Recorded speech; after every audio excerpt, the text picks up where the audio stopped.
ประเทศไทยได้ยังแน่เนาะคือเขาว่าคือน้องว่าหมู่ว่าเมื่อกี้น้องว่าได้ความรู้ได้ประสบการณ์ได้เงินส่งพ่อส่งแม่เลี้ยงดูพ่อว่าแบบเขาเอิ้นว่าจังไดนะดูแลพ่อแม่แล้วก็มีได้เรือนได้นาแล้วก็เขาเอิ้นว่าจังไดมีเงินเก็บจากคนที่เฮาบ่ได้มีความรู้เรื่องด้านหนังสือมากเนาะเฮาบ่ได้ค่อยได้เรียนว่าสิซะอยู่บ้านเฮาก็เป็นแบบเป็นบ้านแบบชนบทนิดนึงหั้นนะโรงเรียนก็แทบสิบ่ได้เข้กราบสวัสดีสบายดีพ่อแม่พี่น้องมื้อนี้พ่อๆกับบ่าวสมัยนำบ่าวสมัยมาเจอ2สาวอีกแล้วพี่น้องว่าสิมาถามความรู้สึกของเพิ่นอยู่ในประเทศไทยจักปีแล้วเนาะว่าได้อีหยังแหน่ในประเทศไทยนี่สบายดีสบายดีจ้าชื่อหยังเนาะซื้อตัวจ้าชื่อตัวตัวแต่ชื่อตัวนี้แม่นคนบ่ได้ตัวแล้วผู้นี้ได้ซะชื่อเพิ่นจ้าน้องเพิ่นน้องตัวเนาะพี่น้องเดี๋ยวบ่าวสมัยสิมาสัมภาษณ์มาถามเพิ่นเนาะว่าได้อีหยังแหน่จากประเทศไทยนี่มาประเทศไทยจักปีแหละมาประเทศไทย3ปีแล้ว3ปีหลังจากมาจากประเทศมาอยู่ประเทศไทย3ปีนี่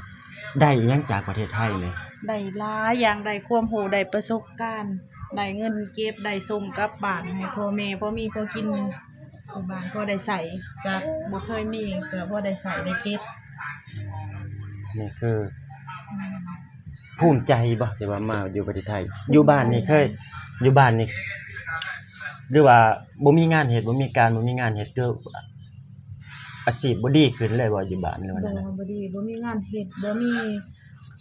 การทำมาหากินบ่ว่าจะไปหาเงินอยู่ไสก็เลยตัดสินใจมาประเทศไทยประเทศไทยนี่คือที่พึ่งก็ว่าแม่นเนาะบ้านหลังที่2ก็ว่าแม่นจ้ะสำบ้านหลังที่2เลยบ่ว่าที่สิไป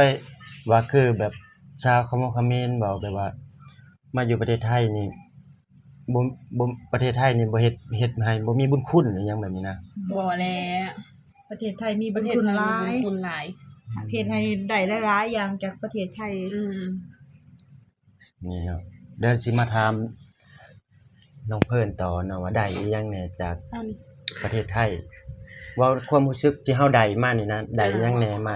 มาอยู่ประเทศไทยนี่ได้อีหยังแหน่ถ้าว่าได้มาประเทศไทยได้ยังแน่เนาะคือเขาว่าคือน้องว่าหมู่ว่าเมื่อกี้น้องว่าได้ความรู้ได้ประสบการณ์ได้เงินส่งพ่อส่งแม่เลี้ยงดูพ่อว่าแบบเขาเอิ้นว่าจังไดนะดูแลพ่อแม่แล้วก็มีได้เรือนได้นาแล้วก็เขาเอิ้นว่าจังไดมีเงินเก็บจากคนที่เฮาบ่ได้มีความรู้เรื่องด้านหนังสือมากเนาะเฮาบ่ได้ค่อยได้เรียนว่าสิซะอยู่บ้านเฮาก็เป็นแบบเป็นบ้านแบบชนบทนิดนึงหั้นนะโรงเรียนก็แทบสิบ่ได้เข้าก็ถ้าว่าเปรียบเทียบกับบ้านคือบ้านเฮาเนาะถ้าว่าเฮ็ดงานหางานอยู่บ้านเฮาก็คือบ่มีอยู่แล้วก็คือเขารับแค่คนเรียนหนังสือต้องเรียนจบม.นั้นม.นี้นะก็คือเฮานี่แทบสิบ่ได้เรียนซ้ำไปสมัครเฮ็ดงานอยู่ไสก็บ่มีเขาบ่ได้รับนอกจากตัดอ้อยปลูกมันอยู่บ้านน่ะบ่นอกจากนั้นก็คือบ่มีถ้าว่ามาประเทศไทยนี่มันก็เป็นจังได๋นะสำบ้านหลังที่2แล้วก็เฮ็ดให้เฮามีหลายๆอย่างที่สิ่งที่เฮาหาบ่ได้มาเจอเฒ่าแก่อยู่เจ้านายนายจ้างอยู่ไทยนี่นายจ้างใจดีบ่ดีนายจ้างเคยเอาเปรียบเฮาบ่เคยเว้าบ่ว่านายจ้างว่ามีแต่ขี้ขาได้มาเฮ็ดอยู่นี่เพิ่นเคยเว้าบ่เคยอยู่นำเจ้านายทุกมื้อนี่ก็เหมือนกับว่าเฮาอยู่นำเพิ่นคือครอบครัวของเพิ่นเองเจ้านายกินหยังเพิ่นให้กินคือกันกับเพิ่นแม้แต่ไปกินข้าวซื้อกินข้าวข้างนอกก็คือกินนำกันนั่งโต๊ะเดียวกันก็เหมือนคือเฮาในความรู้สึกว่าเพิ่นก็ฮักแพงเฮานะเฮาก็เฮ็ดงานให้เพิ่นเต็มที่สิซะนี่คือเจ้านี่เฮ็ดงานหยังเฮ็ดงานเลี้ยงน้องก็เป็นนะครับแม่บ้านเนาะพี่เลี้ยงดูแลเด็กน้อยได้เงินเดือนจักบาทถามว่าได้เงินจักบาทก็ได้เงินเดือน 20,000 แต่ว่าเฮาก็คือว่าแหละมันก็เป็นแม่บ้านนี่เงินเดือนแพงเนาะมันก็โอเคอยู่เนาะกว่าเฮาสิผ่านจุดนี้มาได้ก็บ่แม่นง่ายนะก็เฮาสิได้ซำนี้ก็ได้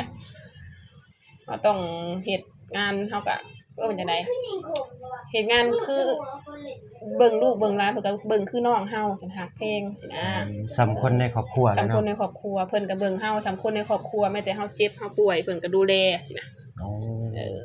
คือเพิ่นบ่ทิมเฮาอยู่แล้วเนาะ บ่ทิม คันเฮาเฮ็ดดี แม่น ถ้าเฮาเฮ็ดแนวใดบ่ดีกับเพิ่นนี่เพิ่นบางทีเพิ่นบ่เอาเลยเด้ บ่เอาเลย เห็นบ่คือแรงงานเขมรแรงงานหยังนี่บ่กลับบ้านไปแบบนี้ ตกงานเนี่ยมาอ้อนวอนให้คนไทยนี่เห็นใจแบบนี้นะ อยากเข้ามาประเทศบ่จักเข้ามาทั้งช่องธรรมชาติแล้วก็ลอยน้ำเข้ามาก็มี อืม นี่แหละ คือบุญคุณที่เพิ่นให้ก็คือนี่แหละที่ให้เฮาได้มาอาศัยมาอยู่ในประเทศไทยนี่เฮาควรแนะนำแนวใดแหน่เอาจักถามว่าภาคให้คนที่ว่ายังบ่ทันฮู้ยังบ่ทันเห็นที่ว่าประเทศไทยนี่นะ อืม ภาค เอาว่าให้ฝากบ่ว่าการว่ามาเฮ็ดงานอันนี้เฮาต้องทำตัวจังได๋ไว้สิ แม่ ก่อน น เฮาก็ทำตัวแบบว่าจังได๋นะทำตัวดีๆนั่นแหละแล้วก็ตั้งใจเฮ็ดงานก็คือเฮ็ดงานตั้งมุกตั้งใจเฮ็ดงานบ่แม่นว่าเฮ็ดงานเฮาก็แบบเล่นในโทรศัพท์อย่างเล่นโทรศัพท์นู่นนี่นั่นมันก็เป็นไปบ่ได้เนาะก็คือเฮ็ดงานก็คือเฮ็ดงานตั้งหน้าตั้งตาแล้วก็จังได๋เฮ็ดชับเหมือนกับว่าเป็นบ้านของเฮาคิดจังซี่นะ เฮ็ดดีเพิ่นก็ฮักเนาะ เฮ็ดดีเพิ่นก็ฮักเพิ่นก็ดูแลให้อยู่แล้ว อืมหลัง ถ้า จาก เฮาเฮ็ดบ่ดีในไสครับบ่มีไผฮักดอกเพิ่นคือว่าเนาะ แม่น อยู่ไสก็ลำบาก ถ้าเฮาเฮ็ดดีอยู่ไสก็บ่มีคำว่าลำบาก อยู่ไสเพิ่นก็ฮักก็แพงแม้แต่สิลาออกจากเขาก็ยังทักหาโทรหายังคิดฮอดคือเก่าสินะ เคยแบบว่าเจอเจ้านายใจดีแบบนี้ อืม เพิ่นพาไปเที่ยวไสแหน่เพิ่นพาไปนั่นไปนี่คือคนในบ้านคือคนคือลูกเพิ่นเลยบ่หรือว่าแนวนั้น ก็คือไปนำเพิ่นก็คือไปเที่ยวคือข้อยก็ถามว่าข้อยก็ได้ไปญี่ปุ่นนำไปสิงคโปร์ไปนำเจ้านายไปต่างจังหวัดไปนู่นไปนี่ก็ไปนำเพิ่นตลอดหั้นนะ อ๋อแสดงว่าได้ไป อืม เกือบ ก็ถามว่าก็ได้ไปแบบแทบจะทั่วประเทศไทย ว่าสินะอันนั้นไม่ได้ไปต่างประเทศ เนาะ แต่ถ้าว่าเฮามีปัญญาไปเองเฮาก็บ่มีปัญญาอยู่แล้วเด้อไปญี่ปุ่นเนาะมันก็แพงสินะคือข้าวของข้างนอกก็แบบแพงเนาะ ถ้าเฮาไปเองเฮาก็บ่มีปัญญาอยู่แล้ว เออ แต่ที่เฮาได้ไปก็ถือว่า คือได้มาเจอเฒ่าแก่ใจดีนี่เพิ่นก็เลยพาไปเที่ยวเนาะ อืม หายากเด้ที่ว่าสิได้ไปเที่ยวนำเพิ่นแบบนี้ แบบว่าจะได้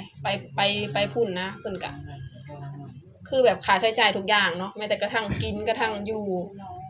ทุกอย่างอยู่น้ำเพิ่นเบิดสินะเฮาไปฟรีสินะ เพิ่นกินหยังเฮาก็ได้กิน แม่นเพิ่นกินหยังก็เฮาก็ได้กินน้ำเพิ่น เพิ่นบ่ได้ว่าสิไปปะไปทิมเฮาอยู่แถวนั้นบ่แม่นเด้ บ่ เนาะเพิ่นก็ดูแล เฮาสำลูกว่าสิจ้ะ สำลูกผู้หนึ่ง สำลูกผู้หนึงสิแบบว่าดูแลกินอะไรแม่นนี่ค่ะสินะเพิ่นถามตลอดอันฮู้ว่าตัวใดเฮาบ่มักกินเพิ่นก็สิแบบบ่ได้อยากต้องกินบ่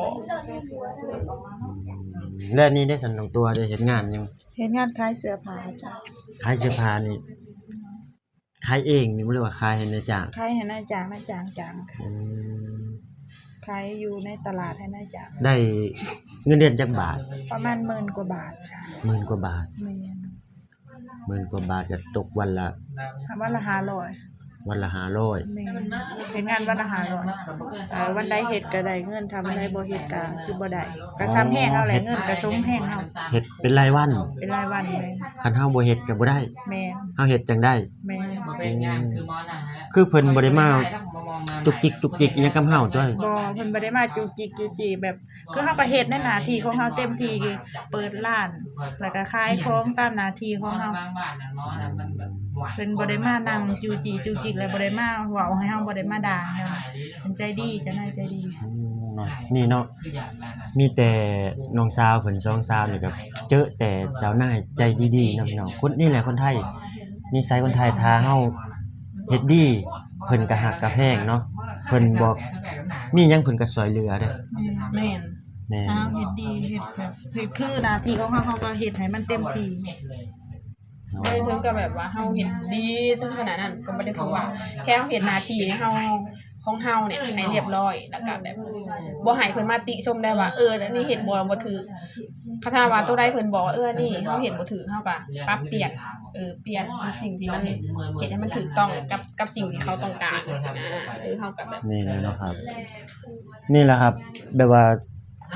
ชีวิตอยู่บ้านนี่จังได้ก็บ่ดีเนาะ บ่ดี พอมาอยู่ประเทศไทยนี่เฮ็ดให้ชีวิตนี่เปลี่ยนขึ้นเลยเนาะ แม่ เป็นคนละคนเลยจาก แม่น จากหลังมือเป็นหน้ามือนี่เนาะนี่คือประเทศไทยเนาะพี่น้องประเทศไทยเพิ่นที่ให้บุญคุณกับพวกเฮากับแรงงานต่างดาวก็ว่าแม่นเนาะหรือว่ามาอาศัยเพิ่นอยู่ก็เฮาก็ควรเฮ็ดทำตัวดีๆเนาะอย่างเป็นตัวอย่างก็คือซองน้องสาวเพิ่นนี่เนาะเพิ่นมอบให้ทุกอย่างเลยนะปกติเพิ่นบ่กล้ามอบสิทธิ์ให้ว่าอยู่เผาล้านให้เพิ่นก็ย่านของเพิ่นเสียนะ เรื่อง ว่า เรื่องคำเนาะ เรื่องแบบว่าเงินแบบเรื่องเงินเรื่องค่ำเห็นบ่ข่าวออกมาแต่ละข่าวบางทีก็ลักเงินเจ้านายพร้อมขโมยเงินไปเลย นี่คือเพิ่นเฮ็ดให้คือน้อง2คนนี่เนาะก็เป็นตัวอย่างที่ดีเนาะที่ว่าเพิ่นเฒ่าแก่เจ้านายเพิ่นแบบว่าวางใจได้เบิดเนาะคือเฮาบ่เฮ็ดตีนสันมือยาวมาอยู่บ้านเพิ่นเนาะเนาะเอาล่ะเนาะพี่น้องคลิปนี้ก็จะประมาณนี้เนาะพี่น้องเนาะผมก็ขอบคุณพี่ๆนานาทุกท่านที่เข้ามาติดตามรับชมเนาะหรือว่าผู้ใดสนใจก็ทักมาสอบถามได้เนาะหรือว่าสิเปิดวาร์ปอยู่ในนี้ก็ได้เนาะเดี๋ยวสิเอาอยากติดต่อมีให้ติดต่อทางใดๆเนี่ย แอปฝา แอปฝาเนาะเดี๋ยวบ่าวสมายสิเอามาแปะไว้ให้เนาะถ้าผู้ใดสนใจก็ทักเอาเนาะพี่น้องเนาะคุยกันเอาเนาะว่าเพิ่น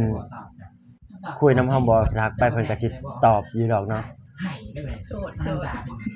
คือโสดมาตัวนี้ หมดเบิดจ้า อ๋อนี่เนาะคือสาวโสดอีเนาะพี่น้องสาวลาวที่มาเฮ็ดงานอยู่ประเทศไทยเนาะเอาละครับคลิปนี้ก็จะประมาณนี้เนาะครับขอกล่าวคำว่าสบายดีและสวัสดีครับผมสวัสดีครับ มา